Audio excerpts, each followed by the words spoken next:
भेजना पड़ता है। इतना पढ़ाए जाकर बेचारा 6-7 महीना भर पढ़ाए तब जाकर के उसको याद आता है। लेकिन सभ्य भाषा जिसको हम कहते हैं अभी बोलना नहीं, ऐसा मत बोला करो, वो कहां से सीख जाता है? एक बार कान में सुनता है, पकड़ लेता है, क्योंकि ये प्रकृति प्रपंच है। तो जैसे इस शरीर पर प्रपंच की वस्तुएं अपने आप प्रकट होती हैं, भोजन करने की इच्छा होना, सोने की इच्छा होना, मैथुन करने की इच्छा होना, अपने बच्चे से लाड प्यार करना, ये सारे के सारे प्रकृति में वस्तुएं अपने आप हृदय से, इसी को बोलते काम, क्रोध, लोभ, मोह, मद और मात्सर्य, ये 6 वस्तुएं शरीर के अंदर प्रकृति को मैंने आपको दिया है, ये अपने आप होती है। लेकिन ब्रह्म की स्थापना के लिए गुरु की शरणागति है। आपके किस घास फूस भरे खेत में जैसे कोई बढ़िया माली आए और बढ़िया सा फूल लगा, समय आने पर वो पुष्पित फूलेगा और फूल करके आपको भी सुगंध देगा और अगल बगल वालों को भी महक पहुंचेगी, नहीं पहुंचेगी। ऐसे ही सदगुरुदेव आप जब उनके निकट पहुंचते हो तो आपके इस प्रपंच में शरीर में गुलाब का फूल अर्थात ब्रह्म वस्तु रोपण करो और कहते हैं प्यारे इसकी रक्षा करना, इस मंत्र की रक्षा करना, इसी मंत्र की देखभाल करना, इसको निरंतर जपते रहना। तुम दूसरों की तरफ देखोगे कि तुम्हें आवश्यकता नहीं पड़ेगी, इसी से तुम्हें फल भी मिलेगा, इसी से तुम्हें फूल भी मिलेगा।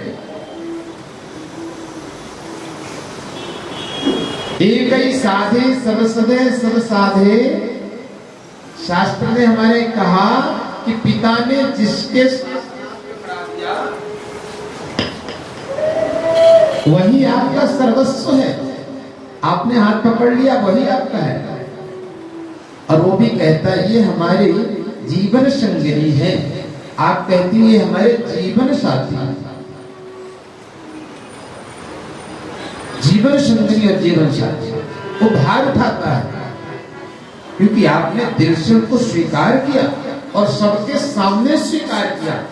4 लोगों के बीच, बंधु बांधवों के बीच की हमारे लिए यही हमारी देखा है। ऐसे नाद परंपरा, गुरु मंत्र की रक्षा करना आवश्यक है। जब तक आपके जीवन में गुरुता नहीं है, श्रेष्ठता नहीं है, तब तक आप ऐसे से हिलते रहेंगे, वजन नहीं है। दिल से आपने स्वीकार नहीं किया तो वजन कहां से बढ़ेगा? वजन गुरुता मान श्रेष्ठता, भाव, जिसके अंदर भार, जिसके अंदर सहनशीलता, विनयशीलता, विद्या अपने आप प्रकट होती है। दीक्षा मंत्र अगर हृदय से पूर्ण रूप से स्वीकार किया जाए तो प्यारे जीव के अंदर की सोई हुई समस्त शक्तियां जागृत हो जाती हैं, जो किसी कारण सुप्त हैं। अगर आपने गुरु मंत्र को सहर्ष स्वीकार किया है, समय समय पर आप दृढ़ता के साथ इनका जप करते हैं, तो उसके आपके इस शरीर के अंदर जो आपके बहुत सारे संस्कार, बहुत सारी ज्ञान की किरणें अभी तक जागृत नहीं हुई, वो भी जागृत हो जाती है। वेदमयी भगवान वेद स्वरूप है, वेद की जागृति। तो हमारे इस घास खरपतवार से भरे हुए जीवन में गुरु नाद के माध्यम से ब्रह्म की स्थापना करते हैं और कहते हैं प्यारे आज से ये तुम्हारे, आज से ये तुम्हारे। इस मंत्र का आश्रय लेकर आगे बढ़ो, सारा भार तुम्हारा, ये संभालेंगे, दूसरे की तरफ देखने की जरूरत नहीं है।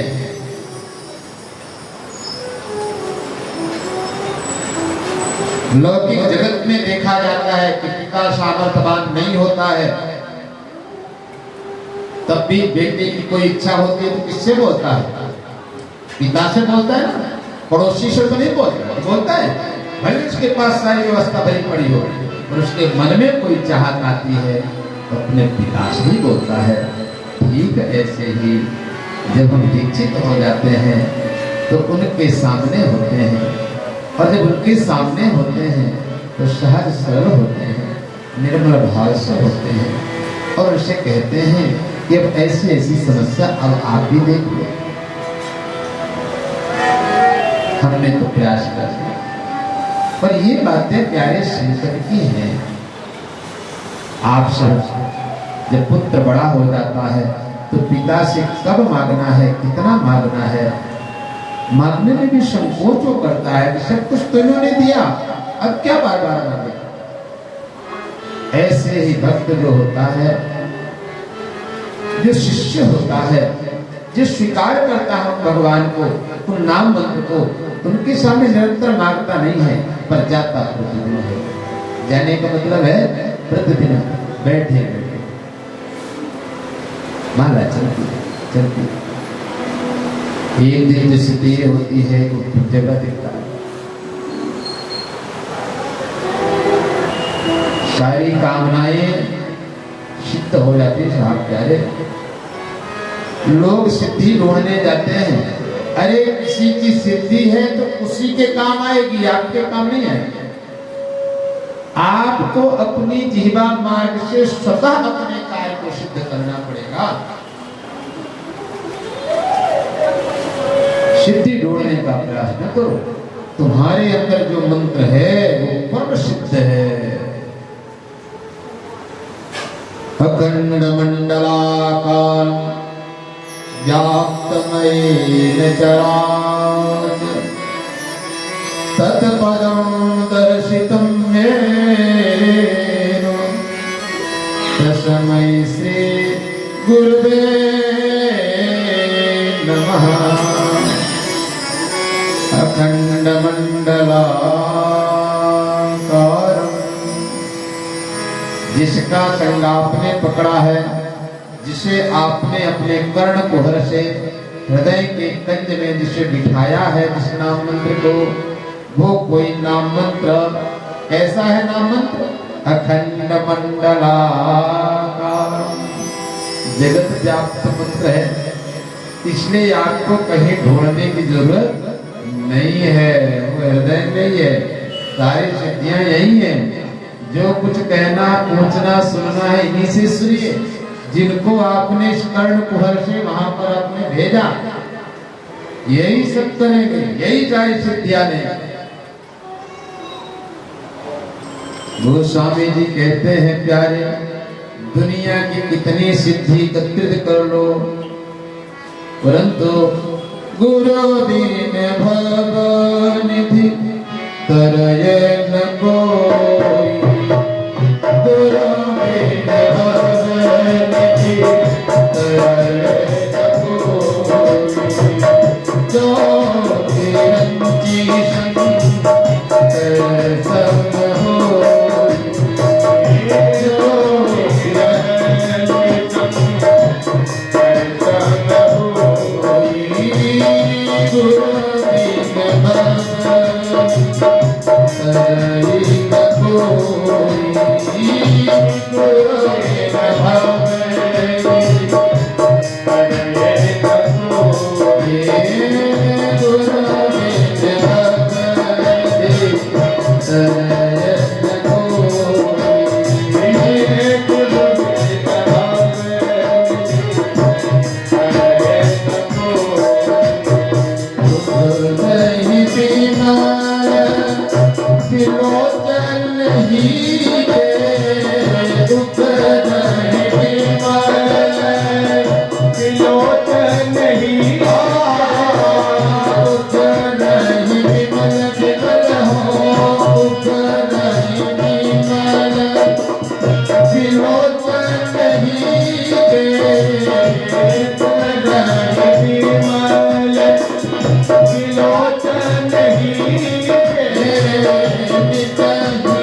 दोस्त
मैंने आपसे कहा आपके हृदय में ही सारी शक्तियां सोई हुई हैं, हाँ? और जब गुरु का वो शब्द जो ब्रह्म जाता है, हाँ? तो उघर ही विमल बिलोचन ही, उघर ही माने खुल जाते हैं। जो आपके समझ में नहीं आ रहा था, मंत्र रटते रटते, मंत्र जपते जपते आपके अंदर का ज्ञान प्रकाश प्रकट हो गया। आपने मंथन कर लिया, सिद्ध कर लिया, तो ज्ञान चक्षु उघरहि विमल विलोचन, अंतःकरण का अंतः चक्षु की जागृति हो जाती है। और जब अंतः चक्षु जग जाता है तो फिर संसार का कोई भवरोग सताता नहीं है, क्योंकि अंधेरा हो तो समझ में न आए कहां पैर रखें, और उजाला हो तो समझ के रखें। उजाला हो गया है तो समझ के रखें कहां रखें। तो ये मंत्र ग्रहण करने का संसार का भी कार्य संभाले और संसार सागर से भी पार, भव रूपी संसार से यही ले जाए। एवं कृत्वा सुखं भोक्ता परत्र मोक्षमाप्नुयात्। क्या करता है गुरु मंत्र? एवं भुक्त्वा एवं कृत्वा सुखं भुक्त्वा, संसार के में जो चाह है वो सारी चाह, वो कामनाएं अधूरी रह नहीं सकती। अगर आपने निष्ठा पूर्वक परमात्मा को ग्रहण किया है, स्वीकार किया है नाम मंत्र को, बिना खाली हाथ याचने सारे सुख प्राप्त होते।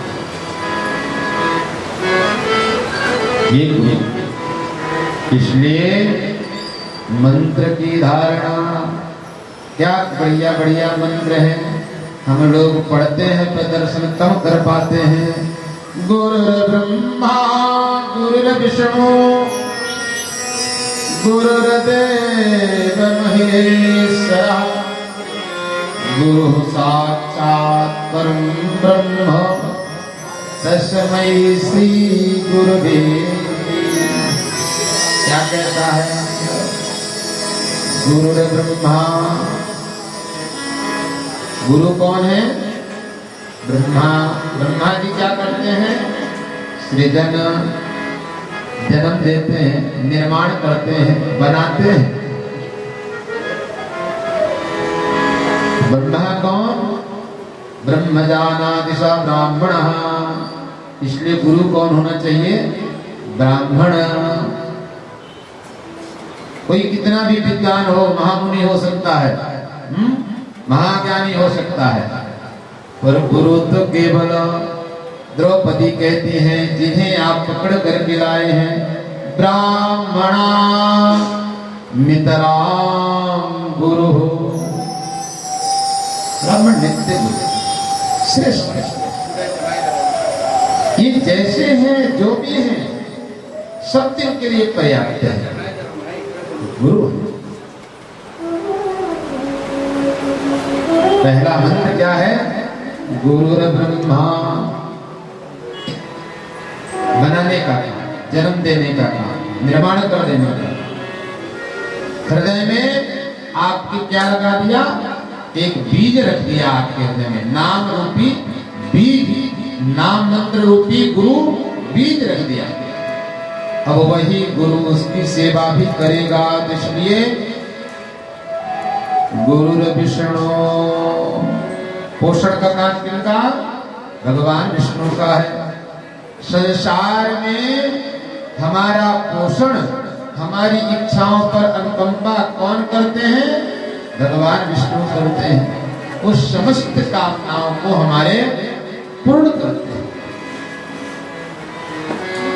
और उन भगवान विष्णु के बाद नंबर आता है गुरु ब्रह्मा, गुरु विष्णु, गुरुदेव महेश्वर।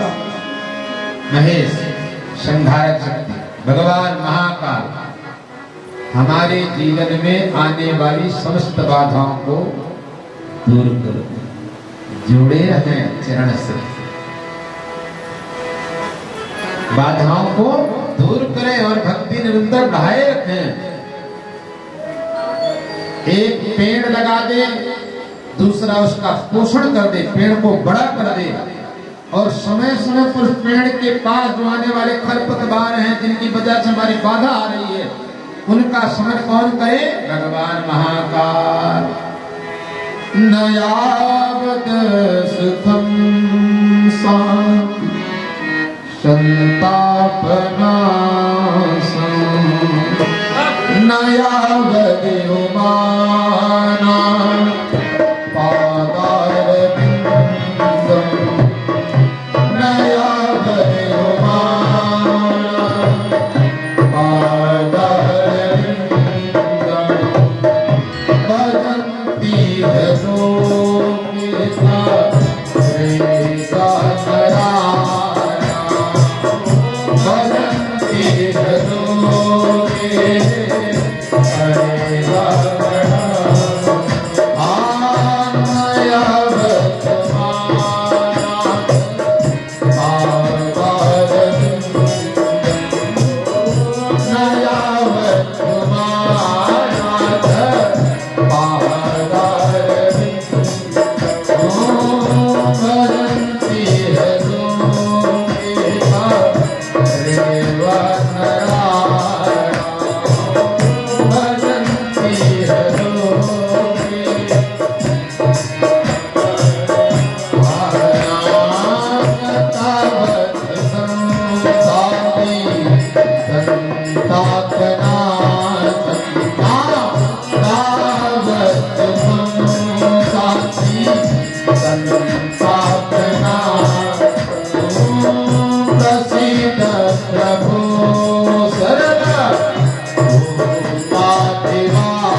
नयावद उमानाथ, उमानाथ कौन, नयावद उमानाथ पादारविंदम, जिनके जीवन में भगवान बाबा भोलेनाथ के प्रति प्रेम ना हो, भक्ति ना हो, राम जी कहते हैं वो हमारे लिए व्यर्थ के समान है, चाहे कितने ही माला क्यों छटकाता। न यावद युमानाथ पादारविंदम भजन्ति है लोके परेवा नराणा न तावत सुखम। तब तक जीवन में शांति ना, और जहाँ शांति ना हो, सुख ना हो, समृद्धि ना हो, वहां मन कभी भगवान में लगे। इसलिए गुरु कौन है, गुरु महेश्वर है, गुरु भगवान शिव है। कौन है गुरु, गुरु महेश्वर है। गुरु साक्षात ब्रह्म, गुरु साक्षात परम ब्रह्म कैसा है? परम ब्रह्म अखंड मंडलाकार। परम ब्रह्म कैसा है?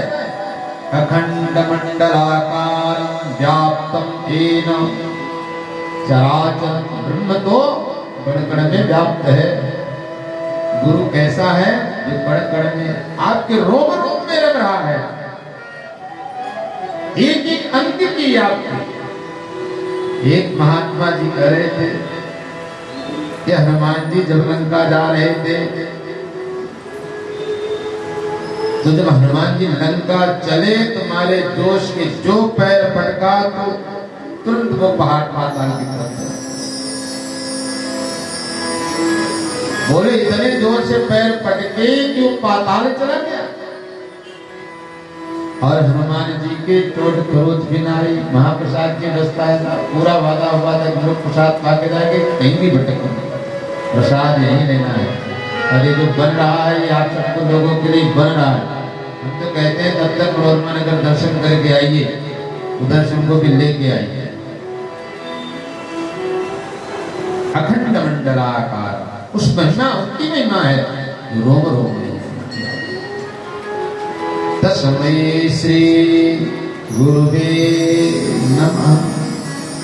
कभी कभी सोचते हैं, अच्छा एक बात अगर हमने भी ऐसा बचपन में लगता, इसलिए मैं सोचता लोग विचार करते हैं कोई हमसे बड़ा ज्ञानी मिले तो हमसे गुरु मंत्र ले। अब हमसे बड़ा ज्ञानी मिले तो पहले अपने से ज्यादा ज्ञानी को ढूंढे। हाँ, अपने से बड़े ज्ञानी को ढूंढे तो गुरु मंत्र ले।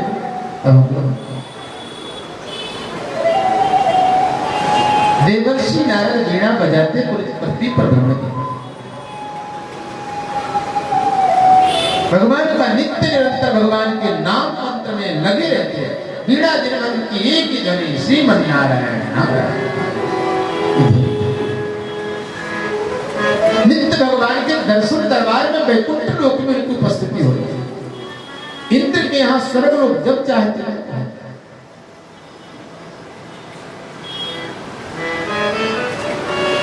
एक बार वैकुंठ में विराजे ठाकुर जी को उन्हें ज्ञान देना था, इसलिए नारद जी वहां बैठे रहे और जब उठ करके प्रणाम करके चले गए तो ठाकुर जी ने सेवकों से कहा कि आप कर दो, आसन अशुद्ध हो गया, शुद्ध करो वास्तव। तो जो सेवक गणते हैं उसको वहां पर जो है तो जल से शुद्धि करने लगे। और जल से शुद्ध करने लगे तो नारद जी उसी समय रिटर्न आए। अब देखिए उनकी कृपा देखिए, कहां चले जा रहे थे और कहां अचानक वापस आए। जब वापस आए तो उन्होंने देखा कि जिस आसन पर मैं बैठा हुआ था उस आसन की शुद्धि हो रही है। तो नारद जी सोचते हैं कि मैं इतना पवित्र हूं, अपवित्र हूं कि जहां मैं बैठा तो वहां की शुद्धि हो।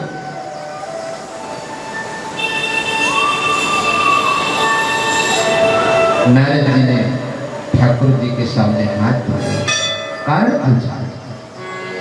भगवान जी का बहुत ज्ञानी हो, संदेह नहीं है, परम भक्त हो, इसमें संदेह नहीं है, परंतु प्रकृति में शरीर में परमात्मा के बीज का रोपण कब हुआ? इस प्रकृति में शरीर में परमात्मा रूपी बीज कब लगाए? नारद जी ने कहा पता नहीं कब लगा। नहीं, मैं तो नहीं लगा, जो अंदर से उपज में आया, जो मन में आया वो हम बोलते चले।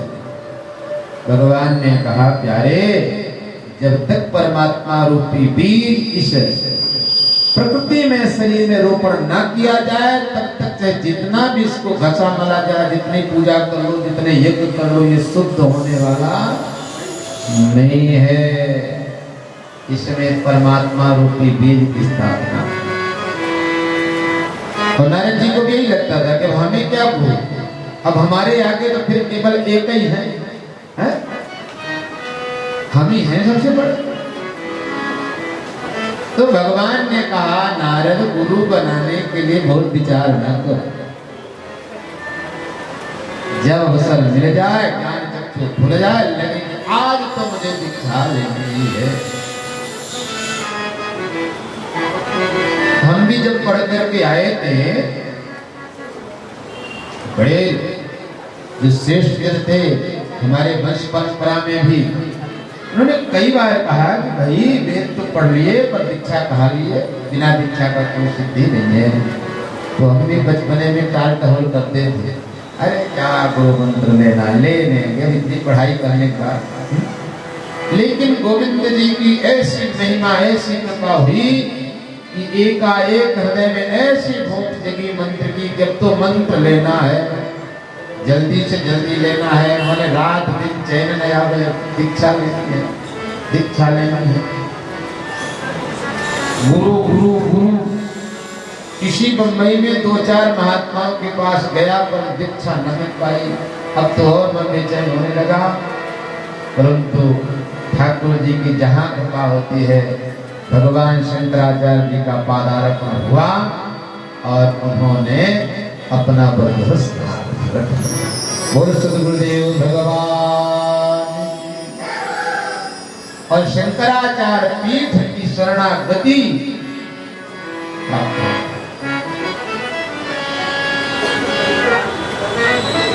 अभी कुछ महीने पहले अक्षय तृतीया में मुरबाड़ क्षेत्र में बड़ा भारी यज्ञ था। मुरबाड़ क्षेत्र कड़म्भे गांव में माँ तुलजा भवानी की शक्तिपीठ बनी हुई है, वहां विराजी है, स्थापित है, और वहां पर भारी यज्ञ था। आयोजक ने कहा कि हम चाहते हैं कि नहीं महापुरुष और बड़े दर्शन करें में आकर के। तो हमने कहा कि कोशिश करते हैं, और तुरंत ही कोशिश किया, अर्जी लगाई, अर्जी स्वीकार हुई 1-2 दिन के बाद, और ये होगा कि ठीक है 2-3 घंटे का समय हम आपको दे देंगे।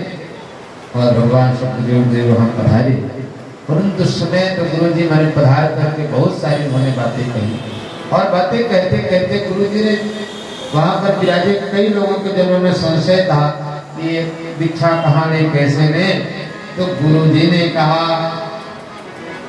कि दीक्षा लेने के लिए कहीं कुछ भटकने की जरूरत नहीं होती। जैसे मान लो कि बहुत सारे दिया रखे हैं, उसमें 2-4 दिए क्या है, जल है। अब जो बुझे दिया पड़े हैं वो विचार करें कि कौन वाले दिया से हम लगाएं, ये विचार करने की बात है। चाहे जिस दिया से प्रज्वलित, जिस दीपक से भी उनको स्पर्श कराया जाएगा तो वो प्रज्वलित हो जाएगी कि नहीं होगी। ये उनको बड़े वाला दिया चाहिए नहीं ना, जहां प्रज्वलित दिया है वहीं से उन्होंने स्पर्श कराया और दूसरी चीज प्रज्वलित हो गई। अब कौन सी कढ़ाई ढूंढने जाएंगे कि ये दिया किस कढ़ाई से जली थे, वही कढ़ाई से जुड़े, इसका ये चर्चा तब हुई जब गुरु जी कहने लगे कि अब तो हमारे नाती पोता और पत्नी समझी बहुत हो गए हमारी। ऐसे नाती पोता क्या कहलाते हैं, जो गुरु जी से दीक्षित हो जाए वो पुत्र। शिष्य कैसा होता है, पुत्रवत होता है। शिष्य को बेटा, वत्स, बेटी ऐसे शब्द से संबोधित किया जाता है। तो शिष्य क्या होता है, पुत्र होता है। और जब वो पुत्र, वो शिष्य अगले वाले को दीक्षित कर देता है, तो जो अगले वाले को दीक्षित किया वो गुरु जी का कौन हुआ, पोता हो गया। और आगे वाला भी तैयार हो गया, उसने और आगे की दीक्षा बढ़ाई तो कौन हो गया, परपोता हो गया। तो गुरु जी ने कहा जिन्हें हमने दीक्षा दी थी, अब उन्होंने इस विधि को आगे बढ़ा दिया है। हा? इसी को मंत्र कहते हैं, नारायण समारंभा शंकराचार्य मध्यमा अस्मद् पर्यंता अस्मदयाचार्य पर्यंता वंदे गुरु परंपरा वंदे गुरु परंपरा। मंत्र कहां से चला? नारायण से। हम लोग जब महर्षि जी ने पढ़ा करते थे नारायणं पदमहं वसिष्ठं भक्तिं च तत्पराशरं च, ऐसे मंत्र। नहीं, भगवान नारायण की नाभि से ब्रह्मा जी के बेटे वशिष्ठ, और फिर इन गुरुओं ने ये सारा भगवान का जितना मंत्र है सारे सब को दीप प्रज्वलित करने का काम इन गुरुओं का हुआ। ब्रह्मा के पुत्र ब्राह्मण हुए, ब्रह्मा के पुत्र और ब्राह्मणों ने सारी परंपरा को जीवन रखा। आज भी वही परंपरा अस्मद आचार समारंभ, आज भी वही आचार गुरु वही परंपरा बराबर चली आ रही है। बोल सद्गुरुदेव भगवान की। इसलिए नारद जी महाराज से भगवान ने कहा गुरु को बनाओ, बिना गुरु का कोई यज्ञ भले तो हमारे यहाँ आओ शुद्धि। तो नारद जी कहा हम किसे गुरु बनाए? किसी को। जैसे बाहर से निकले समुद्र में तो भगवान का सब कुछ है, बाहर निकले तो एक मछुआरा मछली पकड़े चलाया रहा। अब नारद जी को तो मानो गुरु बनाने की होड़ गई। मछुआरा बाहर समुद्र से निकल रहा था, नारद जी ने जाकर कहा भैया मुझे मंत्र दे दो, गुरु मंत्र, हमें गुरु शिष्य बना लो, क्योंकि अब तो एक क्षण भी रहा नहीं जाता। क्यों? आज तक हमने दीक्षा, मैं तो सोचा कि नारायण मुझे प्राप्त है, अब क्या दीक्षा की जरूरत, लेकिन आज ज्ञान हो गया कि बिना गुरु के नारायण भी कुछ नहीं कर सकते, अशुद्धि है। नारायण दर्शन के बाद भी जीव अशुद्ध है। इसलिए अब तो तुरंत भैया गुरु ढूंढने जाए, पता तो चला तब तक निकल लिए, ढूंढते ढूंढते मतलब गुरु जी ना मिले और चेला जी निकल गए पहले। इसलिए निकलते ही दीक्षा से, यद्यपि श्री हरि भगवान नारायण ही वहां पर दीक्षा लेने के लिए मछुआरे उपस्थित थे, क्योंकि भगवान हमारे संस्कृति को, और कोई भी हमें मंत्र देगा तो भगवान का ही मंत्र दे, नाम नारायण का ही आएगा। आकाशात् पतितं तोयं यथा गच्छसि सागर सर्वदेव नमस्कार यथा गच्छसि सागर यथा गच्छसि सागर।